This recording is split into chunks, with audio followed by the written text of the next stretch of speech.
Welcome to the Benzo Free Podcast, your home for an honest, straightforward, and personal discussion about anti-anxiety drugs, their effects, and how to deal with dependence and withdrawal.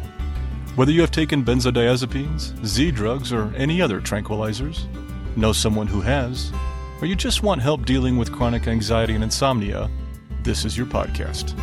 I'm your host, D.E. Foster, author of the book, Benzo Free, The World of Anti-Anxiety Drugs and the Reality of Withdrawal. I'm so glad you joined us today. Please stick around and let me bend your ear for a few minutes. You just might feel a little better on the other side.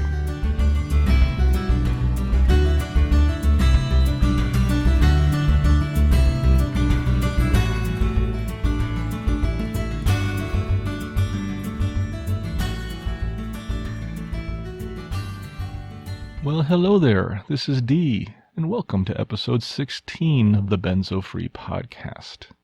You know, I got an email just the other day from one of the listeners, and the question was, how's the weather out there?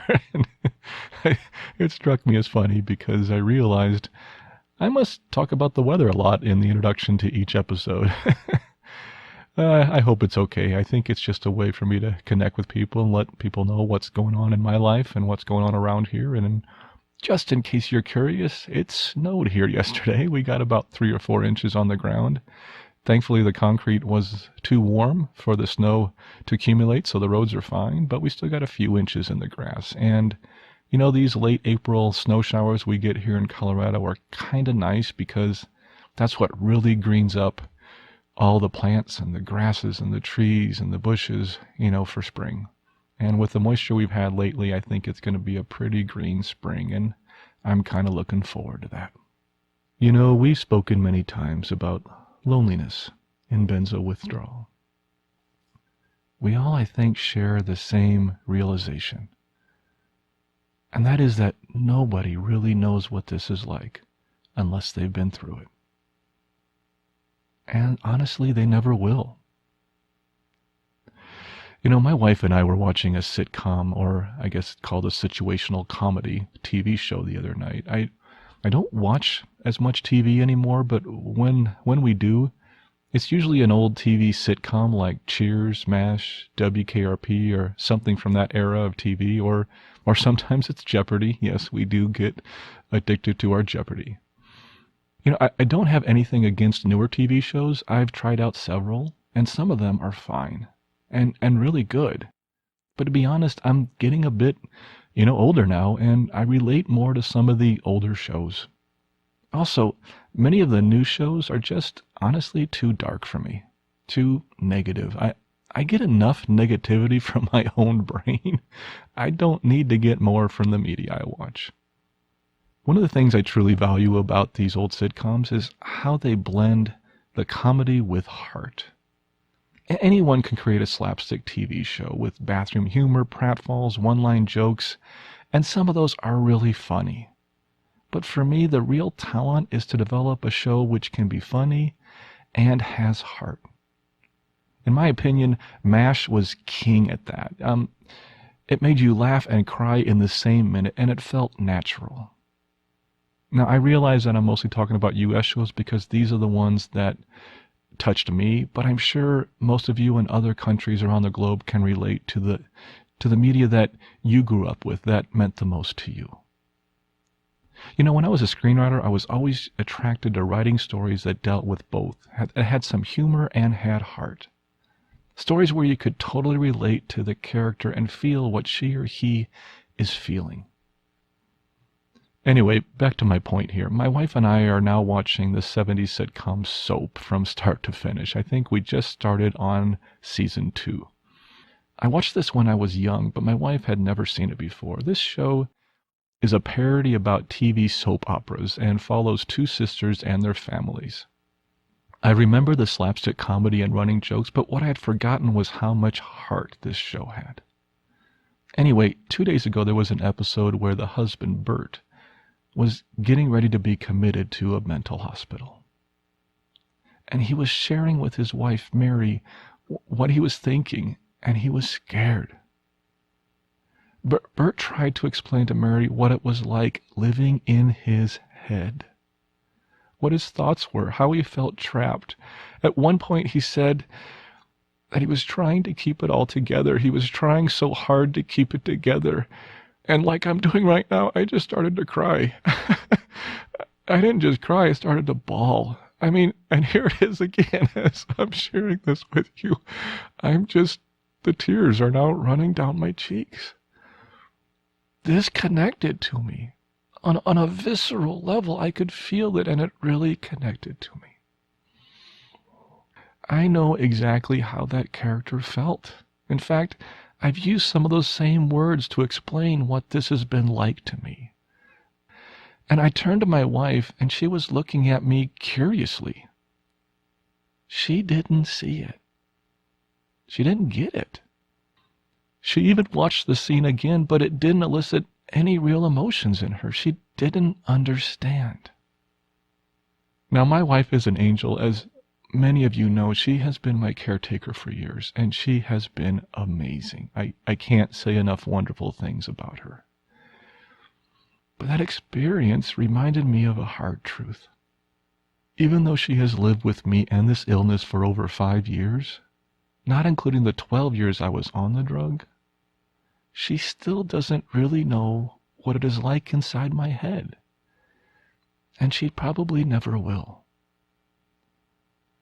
This is a hard truth for all of us to realize. And that is where I think the Benzo community helps. While we don't know exactly what it's like in your head, and we never really will, we can relate to many of the experiences you have felt. And we want you to remember that you're not alone. We're here, and we're listening. It's okay to reach out to us. It's okay to want that connection. It's okay to not want to be alone.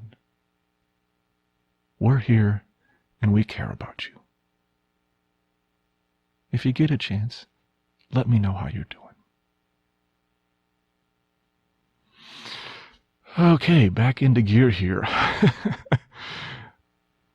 Our format today is going to follow our usual path. We'll have our introduction, mailbag, Benzo news, Benzo Spotlight, Benzo stories, feature, and our moment of peace.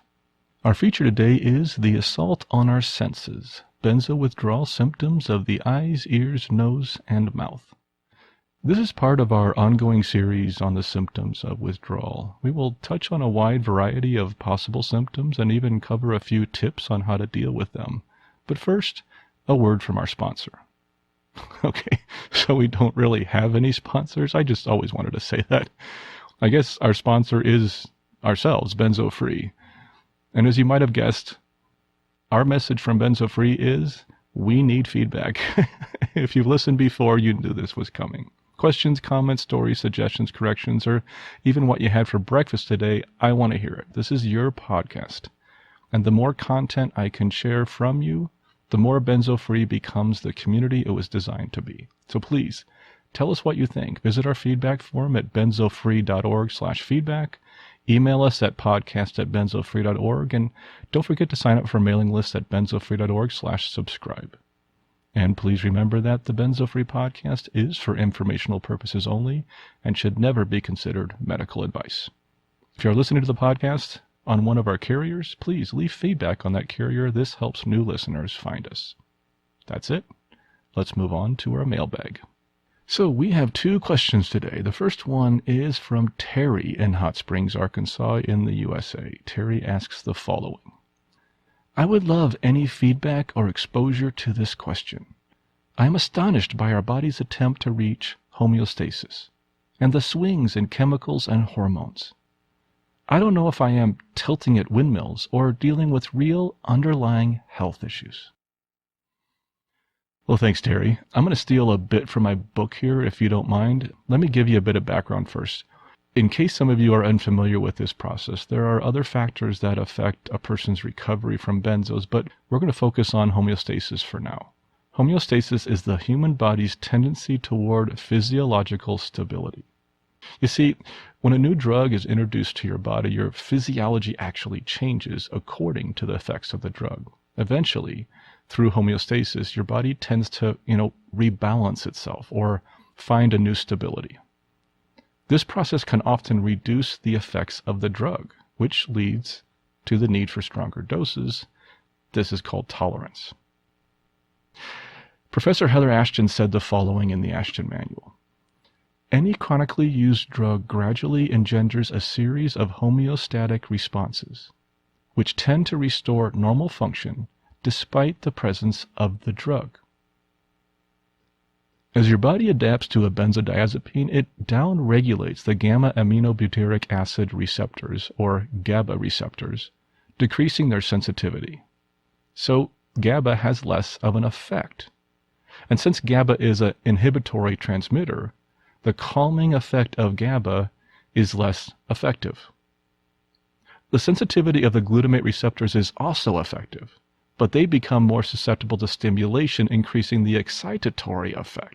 So the result is a decrease in calming influence and an increase in excitability. When a person discontinues taking benzodiazepines, all the physiological changes are exposed, which results in a rebound effect. The effect is generally the opposite of the initial effects of the drug. The homeostasis process kicks in again. But as before, this process takes time, sometimes weeks, months, even years.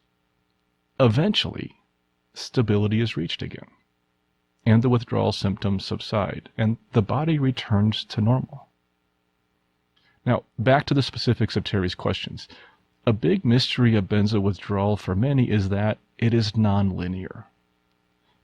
When you break your arm, it heals in a mostly linear fashion. Each day it gets a little bit stronger. One day you remove your cast, perhaps you do some physical therapy, and eventually, ta-da, you're back to normal. That's a linear progression. Unless you push it too hard, you make forward progress each day, and that progress is apparent in your ability to use your arm. A nonlinear recovery doesn't quite work that way. While in the grand scheme of things, we do heal from benzos and we get better in the long run over time. Unfortunately, the healing pattern is rarely linear. As so many of you know, we experience waves and windows. Waves when our symptoms get worse and windows when they get better. And the worst part of it is, there is no freaking pattern for most of us.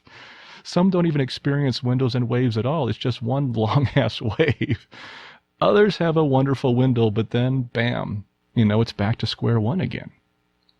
The difficult part of this apparently random journey is to find faith in the healing process, and even more so, to keep that faith throughout the months or years you are healing. This is hard. It's so easy for us to question whether this is benzo withdrawal or like Terry said, something else, like a real underlying health issue. Not that benzo withdrawal is not a real health issue. I realize that it may feel like we are, as Cervantes put it so eloquently, tilting at windmills. But we're not. We are healing. Here's the thing, and I'll wrap this up real quick. If you are truly worried about a serious health condition, separate from your withdrawal, get it checked out. That's one of the key reasons why we encourage you to have a doctor on this journey with you, so you can ask questions like this. But if you get it checked out and there is no other cause, perhaps it's best to chalk it up to benzo withdrawal, just like so many others. Just remember, the more you worry about your symptoms, the worse your symptoms become. I know it's not an easy thing to change, but if you can find a way to keep busy, to become more centered and relaxed, you just might find this recovery a bit easier to handle. Homeostasis is a good thing, but it takes time. Your body is healing, so find a way to let it. Our next question came from Jill in Alabama, USA, about a month ago. Jill asks, do you happen to know anything that could help with my appeal for disability benefits? My therapist is also working around the clock to try and find providers that might be better able to help the insurance company understand the severity of my disability. It seems like if there's not a tumor or a blood test or something they can see to back up my claim, it's not real. I know you do a lot of research, and I'm hoping that while my brain is housing the ninjas, that I might be able to tap into your wealth of knowledge a little bit. Any information or resource that you might know of would be helpful. When I received Jill's question, I I actually asked my wife if she could help. Many of you know Shanna from episode 12, Conversation with the Caregiver. She actually writes benefits materials for corporate clients and has been in HR and benefit for several years. She knows insurance pretty well. Anyway, Shanna did some research on her own and sent it to Jill. Since this research was specific to Jill's situation, I'm not going to share it here, but I truly hope that it was helpful.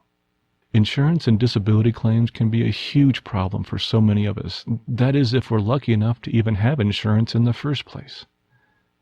But since the medical establishment's recognition of benzodiazepine withdrawal syndrome is tenuous at best, convincing insurance companies to cover claims can be an endless gauntlet. This is a very large and detailed issue, more than I want to cover in our Q&A section today, but, perhaps it might show up as a feature in a future episode. Let me know if that would be of interest to you. I hope you're doing well, Jill.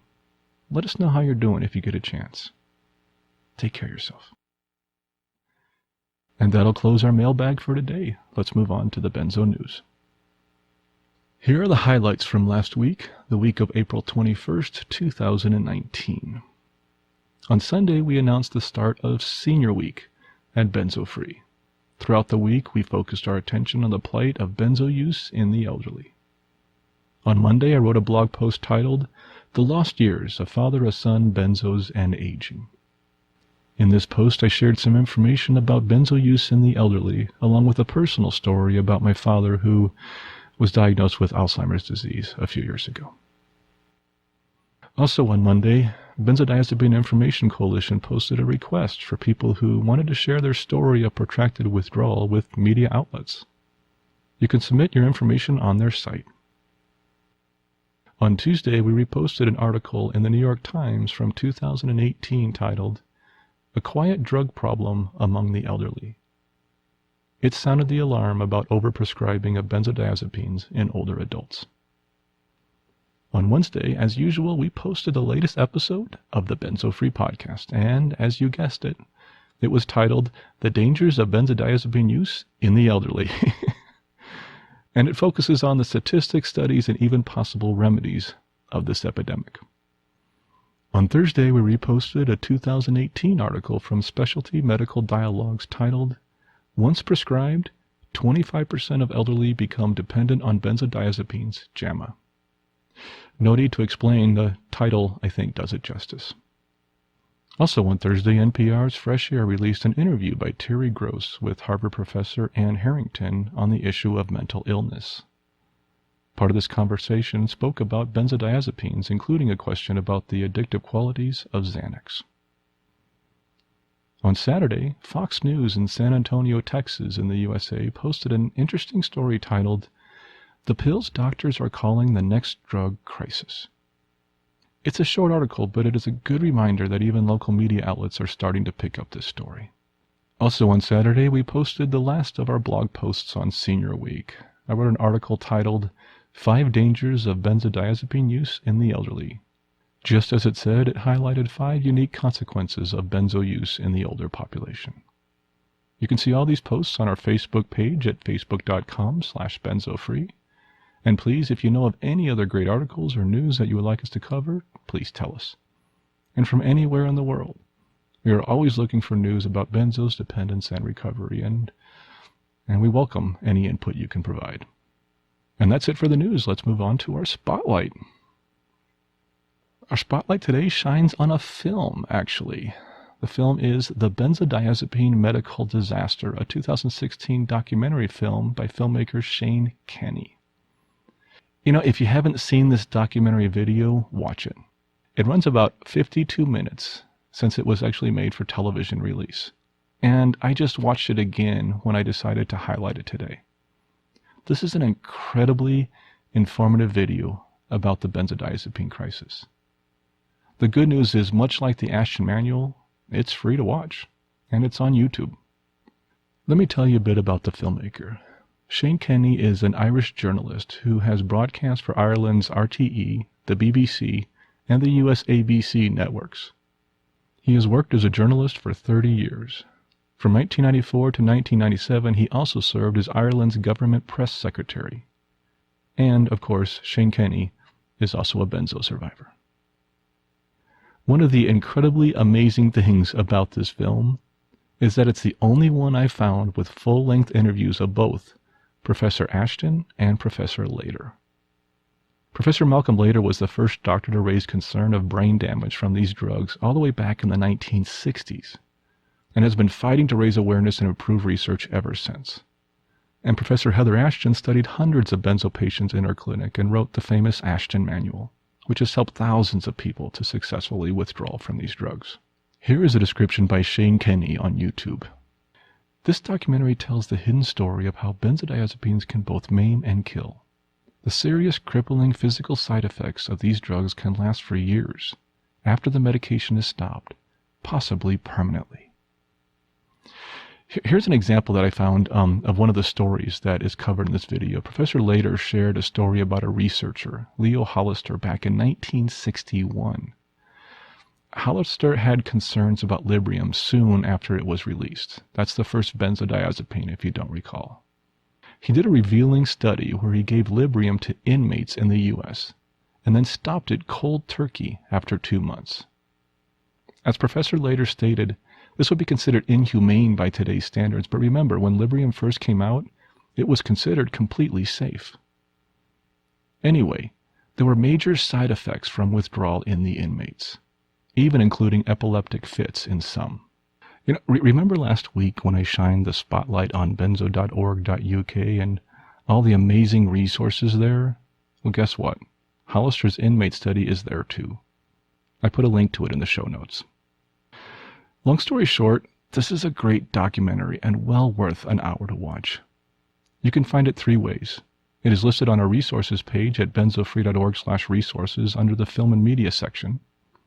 You can click on the link in our show notes, or just search for Benzodiazepine Medical Disaster on YouTube. Thanks, Shane, for this wonderful documentary film. It's a great resource for those of us who follow. Now, on to our Benzo story. Today I have a story from one of our listeners in Washington, D.C.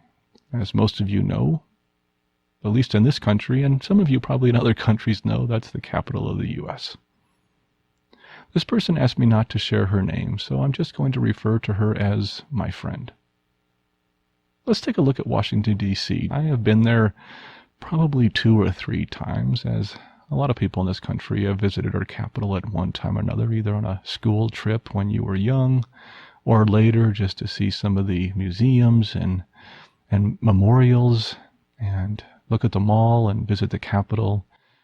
If you go in the springtime, you can sometimes check out the Cherry Blossom Festival, and that, from pictures that I've seen, looks pretty amazing. I've never been there during that time. But we all have personal memories of places. And I have to admit, one of mine was I visited a friend who worked for a specific senator at the time. And we took the train from the Senate building, this underground train, into the Capitol building at night when it was closed. Went up to the rotunda and laid on our backs and stared at the ceiling. That was pretty amazing. That's something you don't get to do much anymore, not with today's security, and understandably so. In fact, after we laid there for a while, we also were asked to leave the premises, but only because security was heightened that night due to a former president speaking in a nearby room. But it's memories like that that you cling to when you visit places, and those are the memories that I stick to. Since I've been to Washington, D.C., I thought maybe that's one I'll share with you. Anyway, let's hear from my friend. First, let me thank you for what you are doing. Your work is a great contribution to our community. I would so like to be sending you a story of recovery, healing, success, so as to give others hope that they will heal no matter how awful their journey may be. But that is not the case yet. Here is my story. I was prescribed Klonopin 1 milligram in 1998 while I was going through a breakup of a long-term relationship. My sleep was being affected, and that was affecting my mood and work. I was at the time not feeling any physical symptoms from anxiety, or at least not anxiety as I have come to know it in its worst manifestations. I was scared and uneasy, of course, as my life and security were coming unhinged, but therapy and meditation would have been the right prescription. I went to a doctor and told her I was concerned about my lack of sleep, and she quickly told me she had just the thing, non-addictive and very safe. I was not someone who took prescription medications, and so was clueless about the drug she prescribed. I wasn't even aware that it was a psych drug. I took the Klonopin as prescribed for 14 years. Initially, my dose was 1 milligram. At about 7 years, I went up to 1.5, and at the end, I was up to 2 milligrams. I, on a number of occasions, expressed to various doctors over the years that I didn't want to be on medication, and they all told me I had an anxiety issue, and that it would get worse with age, and that it was not a good idea to stop taking the drug. I had no idea that it was addictive, or the level of dependence I had developed, until one night when I returned from a trip and couldn't find my pills. It was a night from hell. That was the first clue that I had a problem, but I continued on as recommended by my doctors until 2011. For the most part, 10 years, I had no ill effects that I was aware of from the Klonopin, other than I did start feeling anxiety at times, and I had sleep issues again. The last 4 years I was on the drug as prescribed. I was suffering from greater anxiety and perhaps other things were creeping in, but I thought it was all due to the emotionally unhealthy relationship I was in. In 2011, that relationship came to a crashing end. This time it was hugely traumatic. About 3 weeks after he left me, I was told by 2 friends that there was a concerning article in the paper about Klonopin. I read it and was terrified. The relationship was over. I sold my house, I got rid of most of my belongings, and I called a friend who had a treatment center in LA. He quickly said, no problem, 2 milligrams, 2 months. I flew to California and was cold turkey the day after I checked into treatment. I was given 9 drugs in all to stabilize me. I was told very little about what was going on or about the dangers of the drugs. I was in essence treated like a drug addict and told I was being very negative as I was going through horrible acute withdrawal. The word withdrawal wasn't even used in the treatment center. I was told I would start to feel better in about 10 days. 2.5 months later, I told them I had to leave. My father was dying back on the East Coast and I needed to go home. I was not getting better, and I feared if I stayed there I would never leave. I was put on a plane from a wheelchair, and home I came. I was a mess and continued to be for 4 months. Again, no warning that this could be a long ride. I figured I just had to be tougher, but I was not managing well at all. I went to see a psychiatrist 4 months later who reinstated me on 1 milligram. I was better, not whole, not normal, but much better. He told me I would have to get off the drug again eventually. I stayed on the 1 milligram for a year that I was able to go away and work at a retreat center. I at this point felt like an ill person, very unstable, but better than before I was reinstated. I had started to develop phobias and I was weak and cried all the time, but I was working and living in community and it was palpable. A year after being reinstated, I rented a little house in upstate New York with a friend I had met at the retreat center. I began the journey of tapering.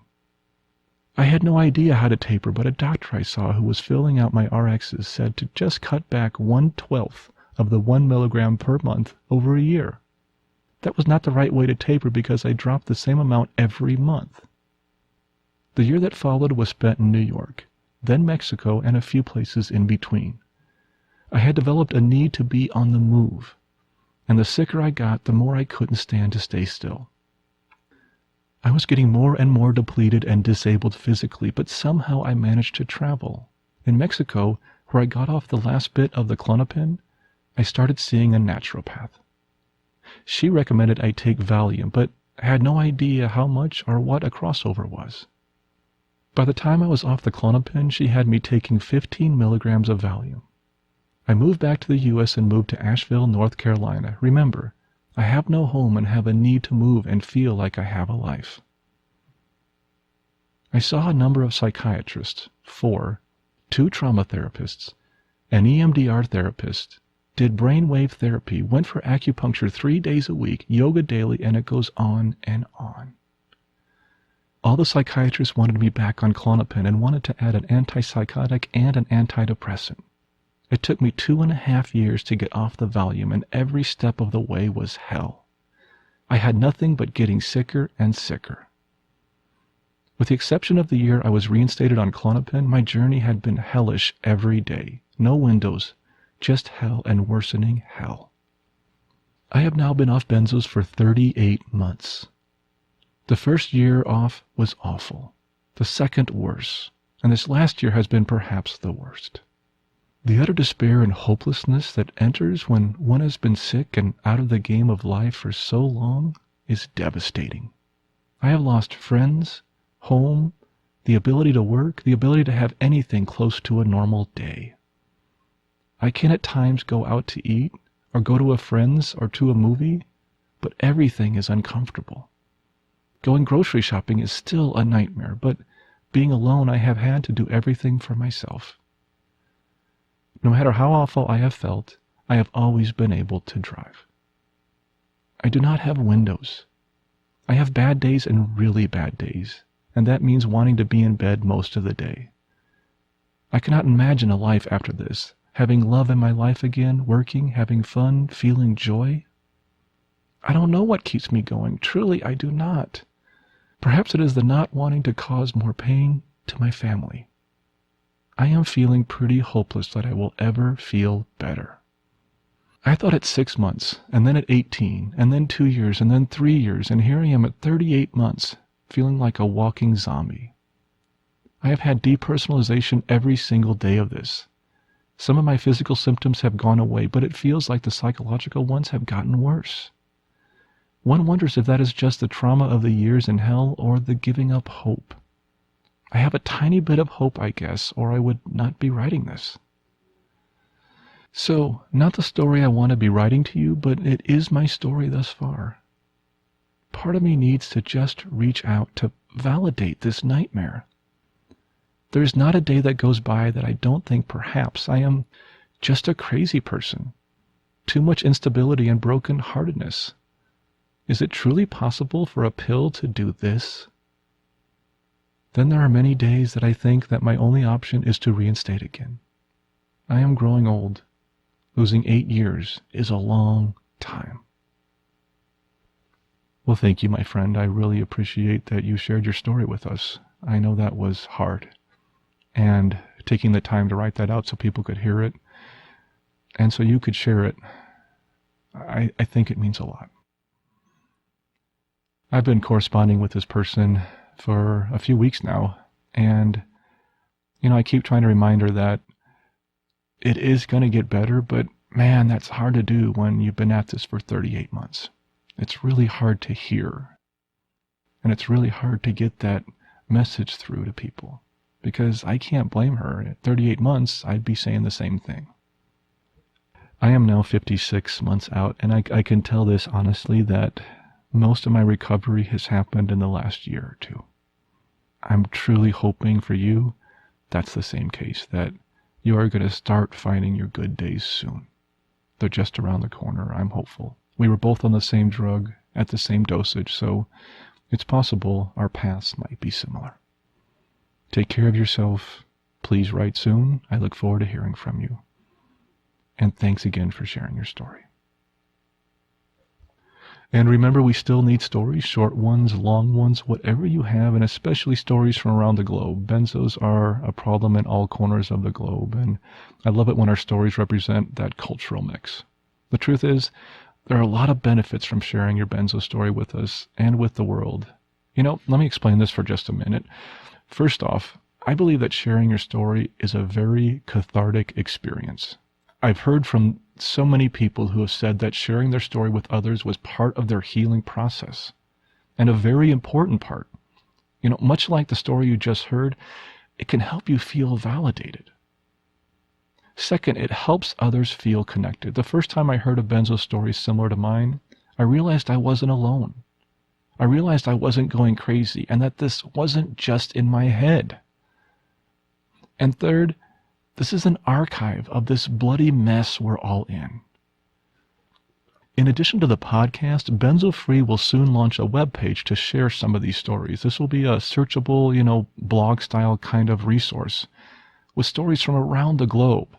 People will be able to search for similar drugs or symptoms or experiences and read other stories like theirs and hopefully feel a bit better. Other sites have also provided Benzo stories on their websites and will provide links of those resources too.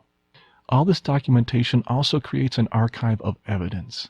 When media, researchers, and other organizations contact us, which they do, we have ready resources to help back our claims of this addictive, destructive, and life-altering illness.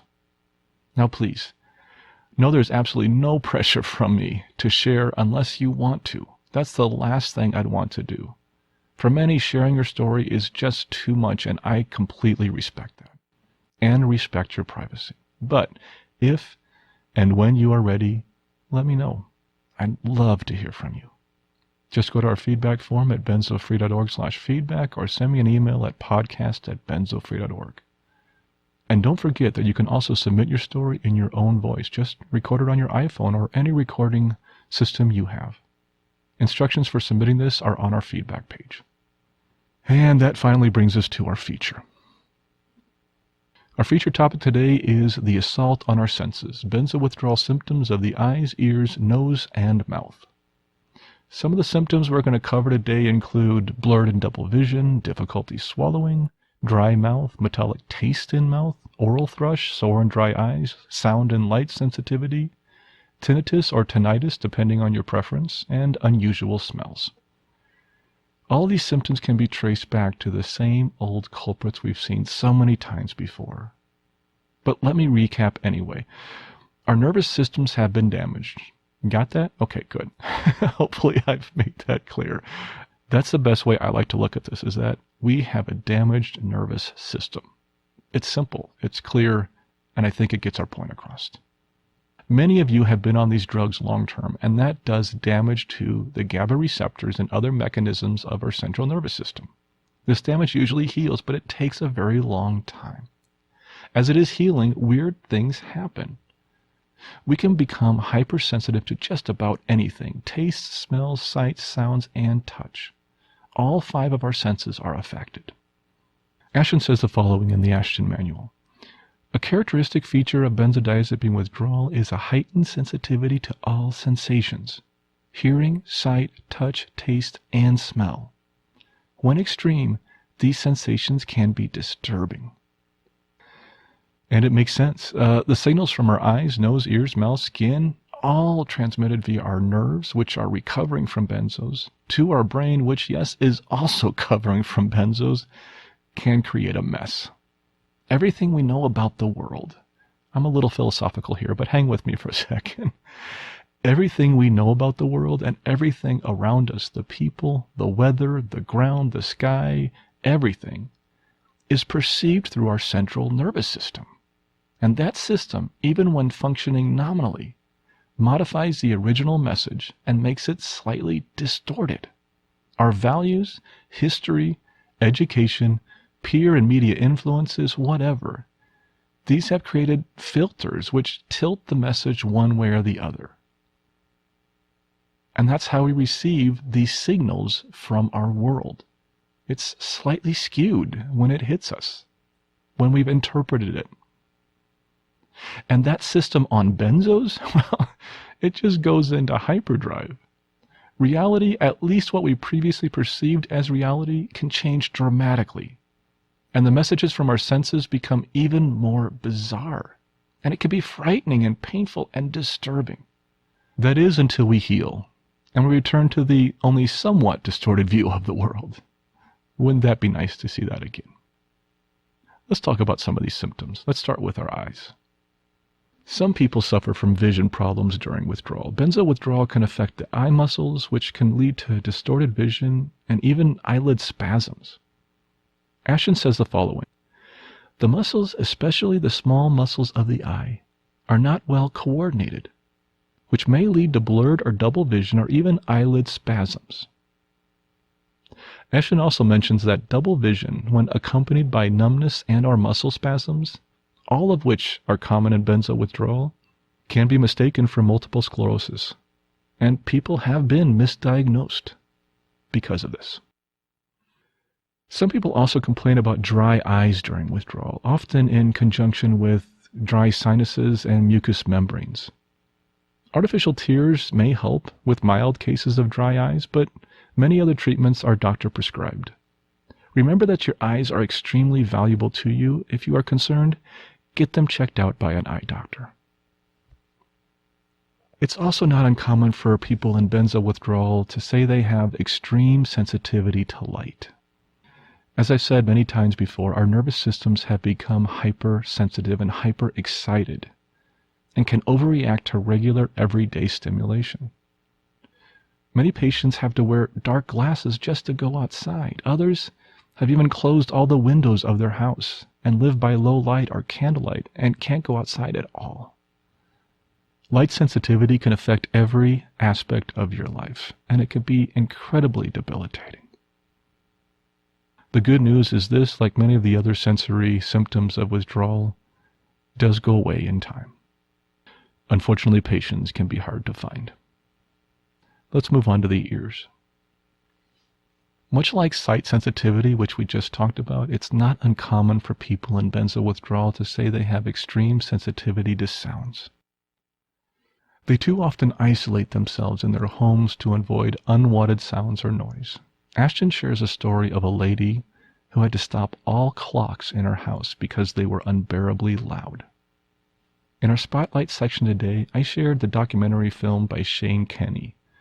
In the article, Tranquilizers Drove Me to the Brink of Suicide, published in the Times in 2016, Shane shared his experience with sound sensitivity. A fortnight after stopping the drug, I felt a sudden fullness and pressure in my right ear, and the noise dramatically increased. I was so sensitive to the sound of different voices, I couldn't focus at meetings. It was like living in a horrible echoing world. I ran from the door after setting the alarm so as to not hear the beeping. Meetings were torture because of the echoing voices. I avoided pubs and restaurants because of the cacophony of echoing sound. Sound and light sensitivity have been a significant factor for many. I have spoken to so many different people who have claimed this to be a primary symptom of their withdrawal, and it is extremely difficult. Another very common symptom of the ears is tinnitus or tinnitus, depending on who you ask. Tinnitus, constant or periodic ringing or noise in the ears, is very common in withdrawal. It can range from a mild annoyance to something very distressing and even painful. There are other possible causes of tinnitus, so if it's severe, it may be wise to visit a specialist to get checked out. People who already have a degree of hearing loss are at a higher risk of developing tinnitus during benzo withdrawal, and it can persist for years, and it often doesn't respond to the usual treatments for tinnitus. Ashton mentions that one lady described tinnitus as a needle of sound piercing deep inside her head. I wish I could say I couldn't relate, but like so many of you, I can. If you have persistent tinnitus after withdrawal, it may be wise to see a specialist.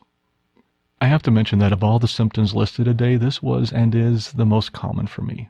I have two types of tinnitus. One is the distant background hiss that is chronic, but just a mild nuisance most of the time, and the second one is an occasional high-pitched piercing sound. It can be a constant sound or a pulsing one in rhythm with my heartbeat. In fact, Ashton even says that our heartbeats may become audible, and I kind of know exactly what she means. Sometimes I can ignore it, and sometimes I just can't. Since I've been dealing with this issue for a couple of years, I've become somewhat accustomed to it, but then again, there are days. In fact, it is happening right now as I'm recording this. I have a high-pitched hiss in the background of my head, and it's chronic. This one isn't pulsing right now, this one's just constant. And if I think about it, I clearly hear it. But if I'm focusing on something else, it drops to the background, thankfully, and it's not a significant factor in my daily activities. The olfactory senses can also be affected by withdrawal. Some people speak of burnt smells, others have other odors that they smell. Most of the time, there's no external causes for these sensations. Some people even have smells return with a reconnection to lost memories. Ashton states, several noticed strange, unpleasant smells, which seem to emanate from the body. These sensations, including an unpleasant smell which usually no one else can detect, have been described in anxiety states in the absence of benzodiazepines. This was kind of a weird one for me, but it was mild. I would often get the smell of sage or something similar in my nose. It happened over about a 6-month period during withdrawal, and it honestly hasn't returned, thankfully. I would ask my wife if she could smell it too, but she never did. It was just me. While it was a relatively benign symptom, I'm still glad that at least that one check is gone, and I hope it stays that way. Let's move on to our mouths. Difficulty swallowing. This can be quite distressing and may even feel like a choking sensation at times. The best course of action, in my opinion, is to eat slowly, take small bites, and chew your food thoroughly. For me, this one was infrequent, but it was scary at times. I would get some food caught in the back of my throat, and I just couldn't swallow it. Bizarre, and at times terrifying. I mean, not to be gross, but I would have to relax and try to cough the food back into my mouth and chew it further. I could not swallow the food, and these weren't large chunks of food. It was just normal food, and I just couldn't swallow. Sometimes it would even feel like I was going to choke, but thankfully I never did, and if I'd stayed calm and relaxed, I could always work through the situation. I no longer have the symptom. It's so easy to forget the ones you no longer have, and maybe that's a good thing. But I'm really grateful for their disappearance, so let me just say this. I am grateful that I no longer have this symptom. Ashton says the following about this. A few people have difficulty in swallowing food. The throat seems to tighten up, especially if eating in company. This is usually a sign of anxiety and is well known in anxiety states. Practicing relaxation, eating alone, taking small, well-chewed mouthfuls with sips of liquid, and not hurrying make things easier, and the symptom settles as anxiety levels decline. Another common symptom, but often not too distressful, is dry mouth or even a metallic taste in the mouth. In fact, right now, as I'm recording this, I do have the dry mouth. Even though I'm presenting this to a flannel sheet hanging before me and there's nobody in the room, I still get anxiety when I record this podcast. I'm hoping that it doesn't always come through, but I have some of it, and sometimes I have to go back and re-record something 5, 6, 7 times because I get tongue-tied, which is also a symptom of my anxiety and withdrawal. But I do get dry mouth, and I sometimes get a metallic taste in my mouth, although it's not been very severe for me. The dry mouth is usually mild, but it can lead to other problems of the mouth, so it's something to get checked out if you're really concerned. Another one that is very common in withdrawal is oral thrush. Oral thrush, also known as oropharyngeal candidiasis, happens when candida yeast spreads into the mouth. It is common in people with weakened immune systems, the elderly, and newborns. Candida is naturally occurring in different parts of the human body, including your gut. Thrush can happen when the bacteria increases in your digestive system and causes a condition known as candida overgrowth. If this issue is severe, your doctor can prescribe an antifungal medication. A comment I shared in a previous episode elaborated on the topic of thrush. This was from Jenny in New England in the USA, and she said, there is very strong correlation between seeing white or what is called geographic tongue, not necessarily thrush, and candida in the intestines. Discovering this was a game changer for me. Geographic tongue or thrush is an inflammation of the surface of the tongue, usually identified by tiny pinkish white bumps or even smooth red patches with slightly raised borders. According to the Mayo Clinic's website, this condition is relatively benign. They say, although geographic tongue may look alarming, it doesn't cause health problems and isn't associated with infection, or cancer. According to a study published in the Journal of Oral Pathology and Medicine in 2005, there does appear to be a link between thrush and candida, as Jenny mentioned. And since, as most of you already know, withdrawal does a number on our digestive system, I guess it kind of makes sense. Diet and stress reduction may be significant factors in treating the underlying condition. According to an article in the newsletter Healthline, refined sugars, carbs, and dairy products may be culprits, and reducing them has been found to be beneficial for many. Some foods that may help include garlic, coconut oil, xylitol, aloe vera, pomegranate, kombucha, and probiotics. Please speak with your doctor or nutritionist if you plan to change your diet during withdrawal. So that gives you an introduction to some of the symptoms of the eyes, ears, nose, and mouth, and I'm sure we'll go into more detail on those at later episodes. The good news about all these symptoms is that they almost always return to normal as withdrawal progresses. But as you heard me say 1,000 times, it can take a while. Ashton said the following about sensor hypersensitivity. These sensations return towards normal as withdrawal progresses, and some people are pleased with the new, seemingly extraordinary clarity of their perceptions. Only in withdrawal do they realize how much their senses have been obscured by benzodiazepines. Thus, these sensations need not give rise to fear. They can be viewed as signs of recovery. So as we're desperately trying to find the benefits of withdrawal, that's a good one to keep your eyes on. Don't forget that when we were taking these drugs, they dulled us. We were somewhat numb. And as you recover, some of that life you missed does come back. And some of those sensations and some of that beauty and some of the beautiful sounds return. You know, the last line of what Ashton said when she said they can be viewed as signs as recovery is one I try to emphasize whenever I can. Benzo withdrawal symptoms, all of them, are actually signs of recovery. And I've said this many times, but I will keep saying it. These are signs that your body is healing. Try to focus on that positive message as much as you can. Sure, they can be painful and even terrifying. But if you try and remember that this is recovery, or as I mentioned in the mailbag, it's homeostasis returning your body to normal functioning, then it might make it just, a little bit easier.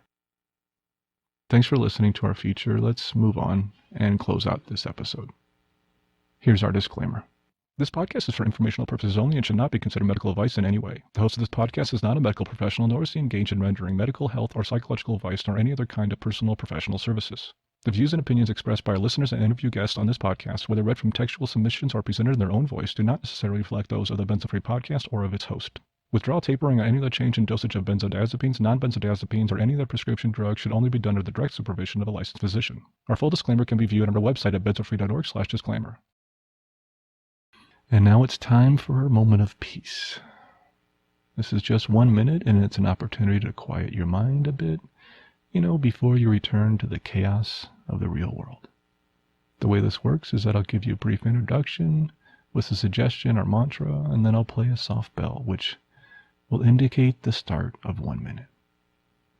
This will be followed by another soft bell, which will indicate the end of the 1 minute. And that will be the end of the episode. Feel free to continue to meditate if you choose. If not, continue on with your day.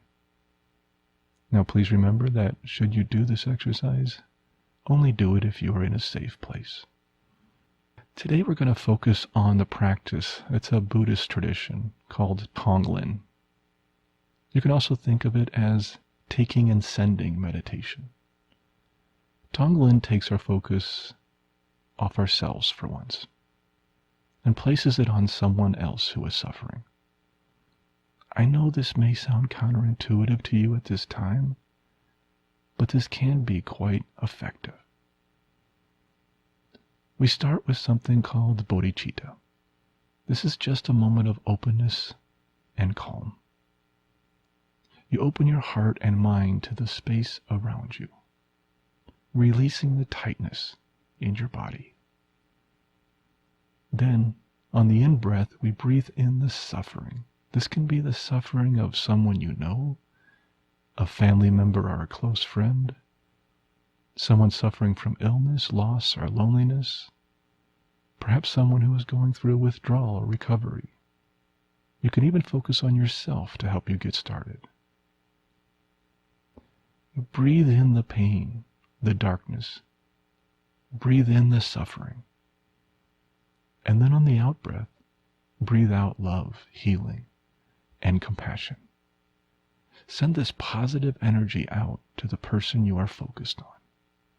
Visualize this energy transferring from you to the other.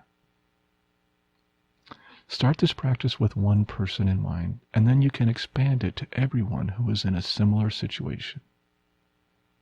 Breathe in their suffering and breathe out hope and recovery. That's the practice of Tonglen. So let's get started. Close your eyes and relax. Take a deep breath in. Hold it for a second and let it out slowly. Let's do that again. Take a deep breath in. Hold it for a second and let it out slowly along with all the stress of the day. One more time. Take a deep breath in. Hold it for a second. Then let the breath out slowly, relaxing your entire body. Now just breathe normally and slowly. And picture the person you wish to help. If it's yourself, picture yourself sitting in front of you. If not, picture the other person. Breathe in all the suffering from that person, taking it all in. Then breathe out love, compassion, and positive energy, as much as you can give. And feel the wonder of that energy as it passes from your body to theirs. Continue to do this throughout the meditation. Remember, if your mind wanders, just gently bring it back to the focus of Tonglen. No judgment at all. Your mind will wander, and that's okay. Continue to do this for 1 minute.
Our next episode is episode 17, and it will be released next Wednesday. Thank you again for joining me today, and please let me know how we did. Keep calm, taper slowly, and take care of yourself. I'll see you next time.